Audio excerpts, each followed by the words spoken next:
Alors, 2 disclaimers importants. Le premier, c'est que ça n'a aucune vocation scientifique ou académique. C'est un travail que je fais à mes heures perdues. C'est beaucoup au doigt mouillé, l'analyse. Il y a peut-être un peu de biais aussi dans mes résultats. Donc, excusez-moi pour ça. Le deuxième disclaimer, c'est qu'il y a aussi un gros biais dans l'échantillonnage, mais c'est délibéré. C'est-à-dire que j'ai pris le parti de m'intéresser aux films les plus vus sur Netflix France, ce qui est très loin d'être représentatif de l'ensemble de la production. Mais ça m'intéressait de regarder ça parce que c'est des films qui cumulent parfois des centaines de millions d'heures de visionnage. Donc je pense que c'est assez sûr de dire qu'on est là sur des récits qui impactent beaucoup de monde. Donc ce que j'ai fait en fait, c'est que je me suis astreinte pendant les 3 premiers mois de l'année à regarder chaque semaine les 3 films les plus vus sur Netflix France. Et donc je me suis amusée à regarder plein de critères sur ces films. Le premier, c'est que je me suis amusée à regarder de qui ça parlait. Alors je vais un peu enfoncer des portes ouvertes, mais ça fait quand même du bien de le dire. Dans 50% des cas, on parle de gens qui vivent aux États-Unis, qui sont américains, des mâles blancs en général. Et puis de temps en temps, on met une ville européenne parce que c'est assez sexy, Paris, Londres, voilà. Et puis il y en a un en Corée qui s'est un peu perdu, mais sinon, voilà, c'est essentiellement des Américains. Et dans 65% des cas, on décrit les 10% les plus riches de la population mondiale. Et même dans 45% des cas, on est plutôt sur la pyramide des 1%, voire au-delà. Donc une représentativité qui est quasi nulle, hein, évidemment, de la population. Et c'est important, pourquoi ? Parce qu'on sait très bien, malheureusement, qu'aujourd'hui, le changement climatique, il est essentiellement provoqué par les revenus les plus élevés. Et alors ces protagonistes, à quoi ils aspirent ? Alors je me suis amusée pour chaque personnage principal à regarder leurs valeurs et leurs aspirations pendant le récit. Donc ça fait ce petit nuage de mots. Le triptyque gagnant, comme vous voyez, c'est richesse, amour, famille. Alors richesse, c'est cohérent avec les personnages qu'on nous montre, pas de surprise. C'est des gens qui aspirent à la réussite financière, professionnelle, avoir une belle voiture, un bel appartement à New York. Famille, amour, c'est bien. On pourrait se dire, tant mieux, c'est des bonnes valeurs, ça. Si on essaye de construire une société plus juste, plus durable, ça va plutôt dans la bonne direction. En fait, non, c'est des valeurs qui sont très limitantes, très enfermantes. Quand on parle d'amour, c'est jamais l'amour de son prochain, c'est toujours de l'amour romantique, toujours dans un schéma monogame, exclusif, et plutôt hétérosexuel à choisir, donc très limitant. Et la famille, c'est pareil, c'est des structures familiales très très traditionnelles, avec un couple marié de préférence qui a des enfants, etc. Et ce qui est rigolo, c'est que la quatrième valeur qui arrive derrière tout ça, c'est la vengeance. Alors je sais bien que la vengeance, ça a des vertus narratives fortes, et c'est très très bien, mais c'est quand même assez étonnant de se dire que c'est des gens qui aspirent à beaucoup d'amour dans leur vie, mais qui ont quand même très très hâte d'aller casser la gueule de quelqu'un. Voilà, et alors le truc que j'ai fait aussi, que j'aime bien faire, c'est de calculer leur empreinte carbone. Alors ça, quand on en parle, souvent les gens ils disent empreinte carbone du cinéma, on va réfléchir à l'empreinte de la production, du tournage, etc. On se demande jamais, mais en fait le mec qui fait tout ça dans le film, c'est quoi son bilan carbone individuel ? Alors il n'y a pas de calculateur sur le site de l'ADEME pour les héros de cinéma, mais on pourrait le créer, cela dit, ce serait marrant. Donc ce que je fais, c'est que en regardant ce qu'on sait du personnage, comment il vit, où il habite, comment il se déplace, qu'est-ce qu'il mange, etc., on fait une petite estimation. Donc dans 30% des cas, donc sur ces 20 films que j'ai regardés, l'empreinte carbone, je l'ai estimée à plus de 100 tonnes par an.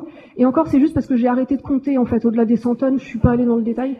Et pour rappel, la moyenne d'un Français, c'est 8, 10. Alors j'ai plus le chiffre exact, mais c'est 8, 10. Et l'objectif pour tenir l'accord de Paris, c'est 2 tonnes par an et par personne. Voilà. Et ce qui est rigolo, c'est qu'il y a que 2 films où le personnage émet moins de 2 tonnes par an. C'est les 2 films historiques de la sélection. Bon, il y en a un qui se passe au 19e, voilà, et l'autre dans les années 60, mais alors quand même un imaginaire problématique, parce que le type est très très amoureux d'une hôtesse de l'air, et pour la séduire, il prend l'avion toutes les semaines pour la retrouver. Donc ça, peut-être en 54, c'était bien. Là, faut plus faire ça. Trouvez son profil Facebook, faites quelque chose, mais voilà. Bon, ça c'était les personnages. Maintenant, je me suis amusée à noter les films. Alors c'est très arbitraire. J'ai regardé 4 critères. J'ai regardé le rôle de la consommation dans les films. Qu'est-ce que ça nous dit de notre rapport à la consommation, aux objets, aux neufs ? Est-ce que la consommation, c'est un truc qui nous fait plaisir, qui nous rend heureux ? Ou alors, au contraire, pas du tout ? Est-ce qu'on valorise ce dont il y parlait, la circularité, etc. sans surprise, on est toujours dans des scores négatifs. C'est assez distribué, mais on est quand même toujours dans des scores négatifs. J'ai regardé aussi qu'est-ce que le film dit de nos imaginaires de vie. Donc dans les scores négatifs, on a tout ce qui a trait à la valorisation du luxe, de la réussite financière, de la vitesse, de la technologie, etc. Et dans les scores positifs, on valorise des choses qu'on voit pas du tout au cinéma mainstream comme ça, à savoir la low-tech, le ralentissement, la vie en communauté, etc. Donc pareil, sans surprise, on est sur des scores très très négatifs, mais ça va avec les empreintes carbone que je mentionnais avant. Et puis après, j'ai regardé deux autres trucs importants qui sont quelle est la relation au vivant dans le film, à la nature, au vivant, et quelle est la relation à la crise climatique. Alors sur la nature et le vivant, c'est intéressant. J'ai regardé, est-ce que il existe ou pas? Est-ce que le vivant existe? Spoiler, non.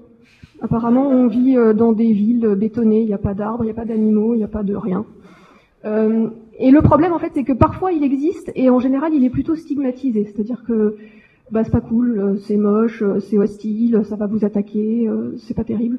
Voilà, et le dernier point, la crise écologique, sans surprise, c'est la grande oubliée, alors qu'il me semble qu'on vit quand même dans un certain consensus sur le sujet, scientifique du moins.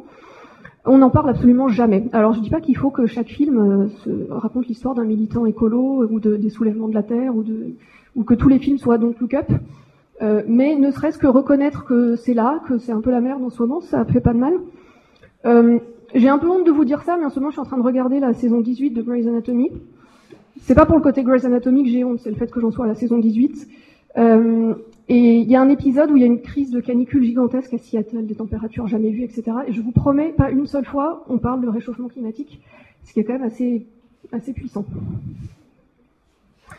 Alors, ça c'est ma petite étude à moi, ça vaut ce que ça vaut, c'est marrant à faire, je pense que ça fait quand même émerger des tendances. Après, il y a des gens beaucoup plus sérieux et avec un peu plus de moyens qui font des choses très très intéressantes aussi.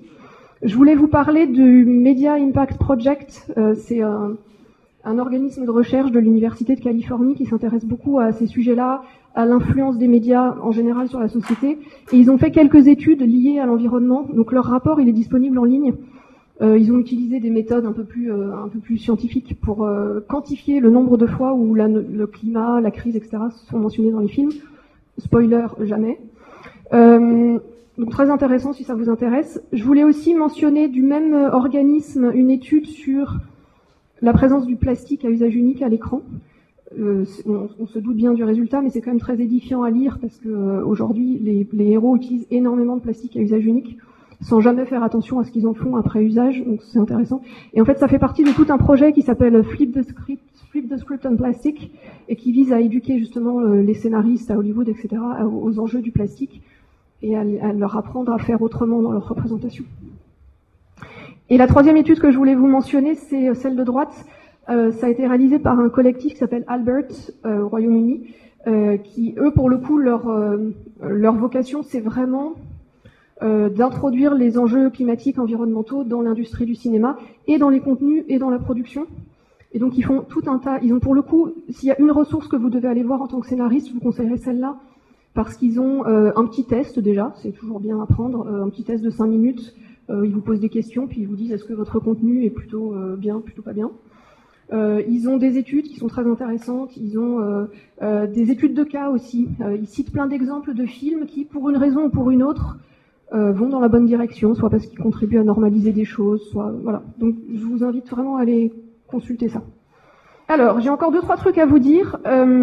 Depuis que je m'intéresse à ces sujets-là, en fait, on me fait beaucoup d'objections, mes amis au travail, sur les réseaux sociaux. Les gens, ils me disent en gros 3 choses à chaque fois.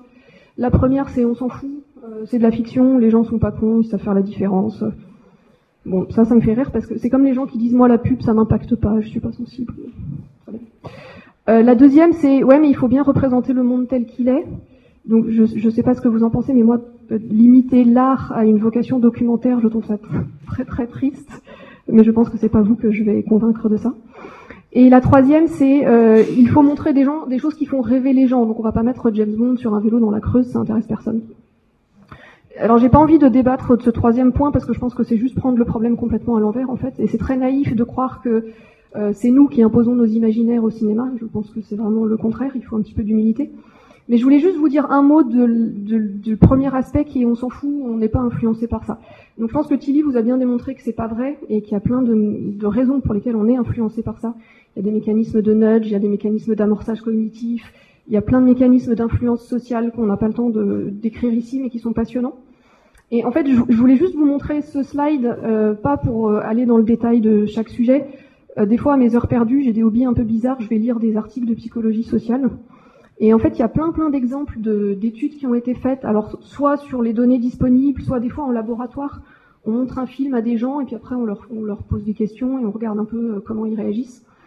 Et en fait, ce que je voulais juste vous montrer par ce slide, c'est la diversité des modes d'influence et des sujets sur lesquels on est influencé par le cinéma.